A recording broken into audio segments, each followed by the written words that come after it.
নির্বাচন নিয়ে কোনো শঙ্কা নাই। নির্বাচন খুব ভালোভাবে হবে এবং নির্বাচন যে প্রিপারেশন, কালকেও ক্যাবিনেট মিটিংয়ে নির্বাচনের প্রিপারেশন নিয়ে আলাপ আলোচনা হয়েছে এবং ক্যাবিনেটের মিটিংয়ে আমাদের হোম অ্যাডভাইজার জানিয়েছেন যে কী পরিমাণে প্রিপারেশন হচ্ছে। আমরা নিশ্চিত করে বলতে পারি যে খুব ভালো একটা ইলেকশন হবে। এটা ফ্রি, ফেয়ার, পিসফুল, উৎসবমুখর নির্বাচন হবে এবং এই জন্য যত ধরনের প্রিপারেশন দরকার, একটা তো হচ্ছে যে সিকিউরিটি ফোর্সের প্রিপারেশন, সেই কাজটা অলমোস্ট শেষ।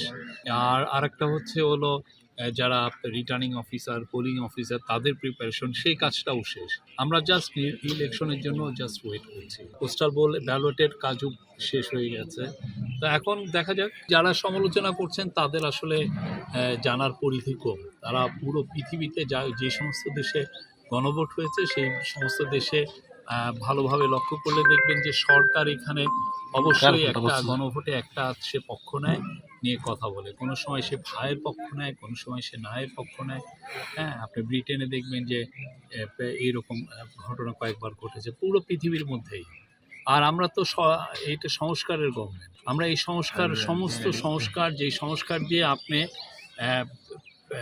দেশে অপশাসন দূর করতে পারবেন, দেশে যাতে স্বৈরাচার আবার ফিরে না আসতে পারে সেটা দূর করতে পারবেন। এই যে সংস্কারের যে সমষ্টি, এই সংস্কারের সবগুলো নিয়েই একটা প্যাকেজ আকারে এই গণভোট হচ্ছে এবং আমরা সবাইকে বলছি যে আপনারা ভোট দেন, যাতে দেশে আর অপশাসন ফিরে না আসে, দেশে যাতে স্বৈরাচার ফিরে না আসে, যাতে দেশে হাসিনা শাহীর মতো একটা দৈত্য দানব না হয়, যাতে আপনার অধিকার কেড়ে না নেওয়া হয়, আপনার ব্যাংকগুলোকে খালি করে কেউ যাতে বিদেশে 2-3 লক্ষ কোটি টাকা যাতে বিদেশে পাচার না করতে পারে।